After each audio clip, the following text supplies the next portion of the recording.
Hello and welcome to Newsfeed on Trust TV. I am Sumaya Abubakar, taking you through the stories trending online that people are talking about and sharing around the globe today.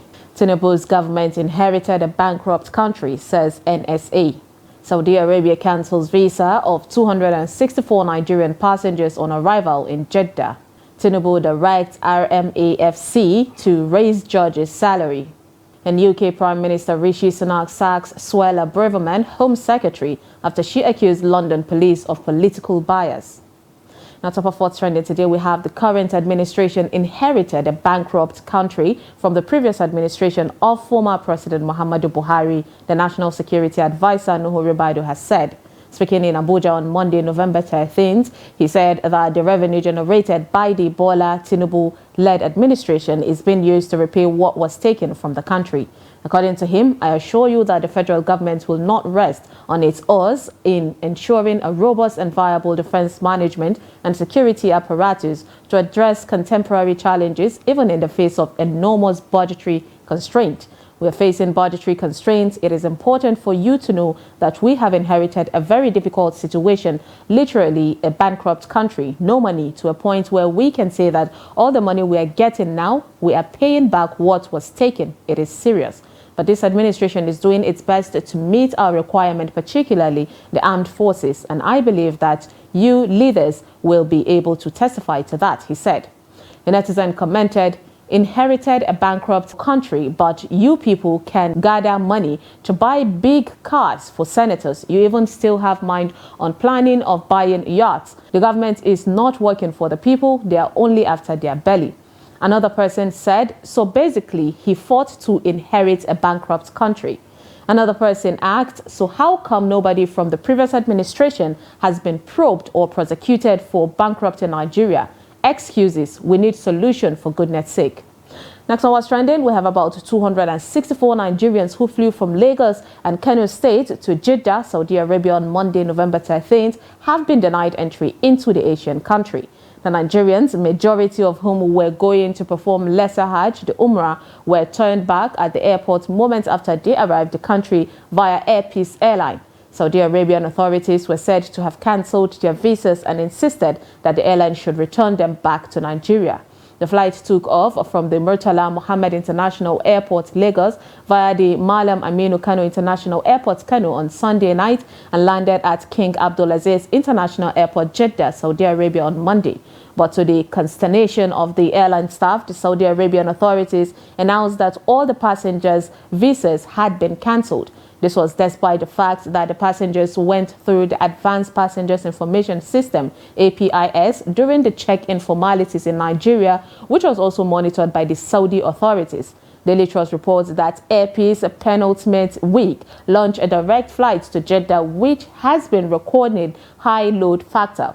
A source who confirmed the development said the screening of passengers from the MMIA and Kano Airport was thorough. There was no issues with the visas, and we are surprised because this cancellation was announced when the flight already landed. It was learned that it was when the Nigerian embassy waded in that Saudi authorities reduced the number of passengers that will be returned to 177 from 264. A netizen commented, Nigeria passport comes with a lot of disrespect. A guy opined, it's their country, they can do whatever they like, but when they want to come here, you will roll red carpet for them. Another guy said, what is happening here is simple. The Saudi government is trying to frustrate Air Peace from running that route because Saudi Air makes billions from this route alone. If Air Peace continues to lift passengers from Nigeria directly to Jeddah, that automatically means no business for Saudi Air and other Saudi airlines. Note, Air Peace just commenced their direct route from Nigeria to Saudi Arabia, which is a good thing. Next on what's trending, we have the Revenue Mobilization Allocation and Fiscal Commission, the RMAFC, has been directed by President Bola Tinubu to improve on the welfare of the nation's judicial officers.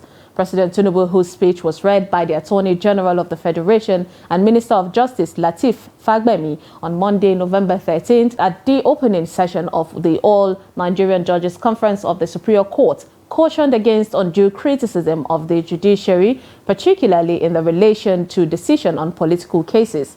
The president also advocated for the appointment of justices of the appellate court from outside the bench. The speech read, I have directed the Revenue Mobilization Allocation and Fiscal Commission to review its previous unacceptable recommendation of a 114% increase in the remuneration of judicial officers and come up with a more realistic rate that would reflect the present economic reality. While the Nigerian judiciary is not immune from certain challenges, it has, however, surmounted these limitations to creditably retain the status of both the last hope of the common man and the bastion of rule of law and democracy. I wish to observe that in the course of demonstrating this commitment to the advancement of the rule of law and democracy, especially in political and electoral cases, the judiciary has come under myopic criticism and attacks, the statement read. A netizen said, to compensate them for a job well done. I know, though, that nobody will take anything from this earth when they die. Someone wrote, I know they are working hard. And another person asked, what about the teachers or the health workers? Quite a number of people that are poorly remunerated. Next on What's Trending, we have ASU joins NLC and TUC declares a nationwide strike. The Academic Staff Union of the Universities, ASU, has directed its members to join the nationwide strike declared by the Nigerian Labour Congress, NLC, and the Trade Union Congress of Nigeria, the TUC, that started on Monday midnight, November 13th. The president of ASU, Professor Emmanuel Osodeke, gave the directive in a letter sent to all the union zonal coordinators and branch chairpersons of the union on Monday evening. He said, as an affiliate of NLC, all members of our union are hereby directed to join this action of NLC to protect the interests of Nigerian workers and the leadership of the union. Zonal coordinators and branch chairpersons should immediately mobilize our members to participate in the action. A people united cannot be defeated, he added.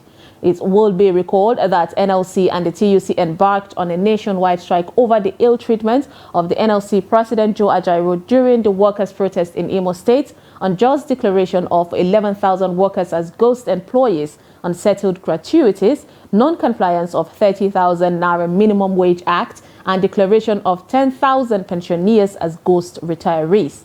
A netizen commented, ASU again. Thank God my daughter is not part of this nonsense anymore. She is now here with me in Canada. A lady opined, everybody's supposed to join this strike because cost of living is dealing with the living hike in everything while salaries remain the same. Another lady wrote, I thought they increased school fees to avoid this. Why exactly is ASU joining the strike? Now let's take a short break, and when we come back, you will see what happened to a mother of 6 in Niger State. Stay tuned.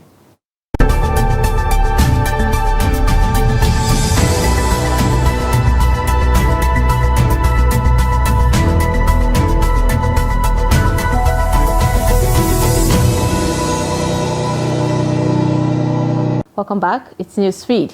Now, mother of 6 narrates how her son-in-law extorted over 5 million naira from her. A 40-year-old mother of 6, Saudetu Aliyu, has narrated how her son-in-law Gambo Adamu deceived her into believing that he contracted a marriage between her and the former president Muhammadu Buhari. Adamu was sentenced to 12 months in prison by a magistrate court sitting in Minna, Niger State, last month. Saudetu, who is a divorcee and food vendor, had approached the court that her son-in-law extorted money from her amounting to 5 million naira with a promise to marry her off to the ex-president. She told the court that her son-in-law presented to her the sum of 100,000 naira as bride price, a basket of kola nuts and fried chicken in a bag as gift from President Buhari during the wedding Fatiha. She said that after waiting to see the former president coming to pick her as his new wife, she decided to approach the court for intervention. She added that the convict also asked her to set up a non-governmental organization, NGO, with her as chairperson, while he, the son-in-law, will serve as the spokesman, promising her that she will get benefits from the federal and state governments in addition to allocation of slots for Hajj. The magistrate, Ibrahim Musa Zago, sentenced the defendant to 12 months imprisonment for cheating contrary to Section 322 of the Penal Code with an option of 100,000 naira fine. He also ordered the defendant to pay 2 million naira as compensation to the complainant. Speaking with Daily Trust Radio in an interview published, Saudatu narrated how Gambo extorted her with the fake marriage and even made her believe that she will succeed Abba Kyari as Buhari's chief of staff. A netizen asked, but have they gotten Buhari's side of the story?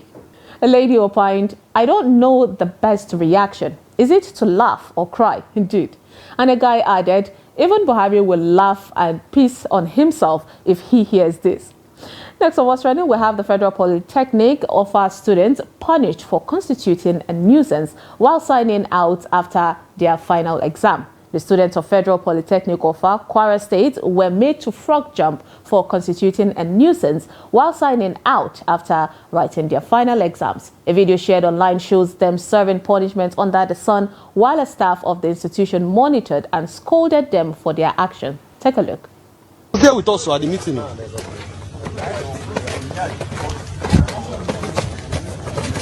Hey, come on, bend down. Bend down, I said bend down.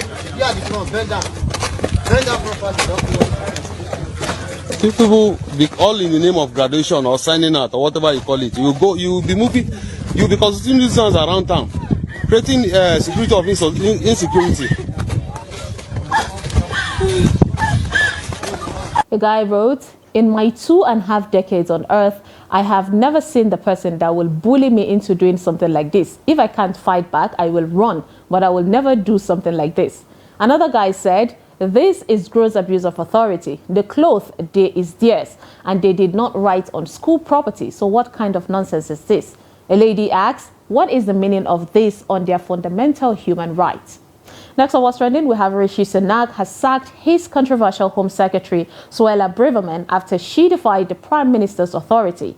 A Downing Street official said Sunak had asked Braverman to leave the government and she had accepted in what would be a wider reshuffle on Monday, November 13th. Sunak sacked Braverman after she prompted widespread anger with her comments on rough sleeping being a lifestyle choice and criticism of the Metropolitan Police handling of pro-Palestinian protests in recent days. Braverman has repeatedly referred to pro-Palestine marches in London as hate marches. In the letter to the Times, she said that the protests were disturbingly reminiscent of past scenes in the Northern Ireland, comments widely condemned as both incendiary and inaccurate. Her future was plunged into doubt last week when she defied Number 10's instruction to tone down an article comparing the pro-Palestinian Armistice Day rally to sectarian marches in Northern Ireland. She also appeared to undermine the operational independence of the Metropolitan Police by arguing in the piece that during the COVID-19 pandemic, lockdown objectors were given no quota but police officers, while Black Lives Matter demonstrators were allowed to break the rules. Sunak was also uncomfortable with Braverman's comments on social media platform X, formerly Twitter, that homeless people living in tents had taken a lifestyle of choice. Her sacking comes just 13 months after she was forced to resign from the same job by the former Prime Minister Liz Truss for a technical security breach in which she uses her personal email to send information relating to government business. A netizen commented, welcome development. She's been the one spearheading the recent anti-immigration campaigns in the country. A lady wrote, anyone that thinks homelessness is a choice should not be allowed to have any public service job. No human sympathy, very out of touch with reality. And someone said, UK is playing a dangerous game with this political correctness madness. My fear with all of this, they are pushing the political right to the wall, and one day the right wing will revolt and is going to be tough on all ethnic minorities. And lastly, onto a funny video of a mischievous cat and dog who decided to implicate an innocent dog. Take a look.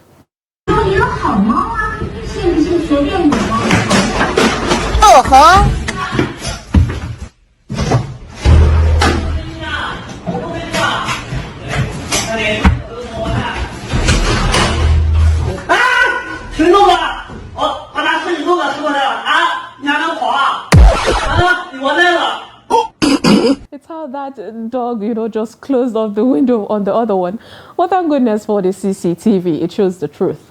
And that is all on Newsfeed today on Trust TV. Follow us and subscribe to all our social media platforms: Facebook, YouTube, Instagram, and X. Bye.